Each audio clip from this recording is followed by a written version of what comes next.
পেছু পেছু আসিস না, নাহলে এমন কোন আইন দিব না, কমর তোমার হজড় আইন দিব, বুঝলিস? চল যা, আমি বলছি আর শ্বশুর ঘর যাবো নাই, যাবো নাই, যাবো নাই, তুই চলে যা। না যাবো, আমি তোমার সঙ্গে যাবো।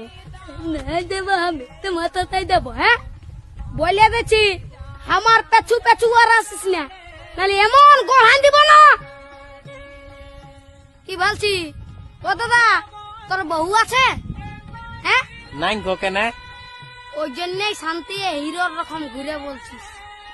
আমাকে দেখ, আমার আলোক কিটা পেছনে পেছনে, আমার পেছনে পেছনে আসছে, বুঝলি? দেখ তো কোথায় যাবে বউটা? তোর পেছনে পেছনে যাবে নাহলে কি আমার পেছনে আসবে?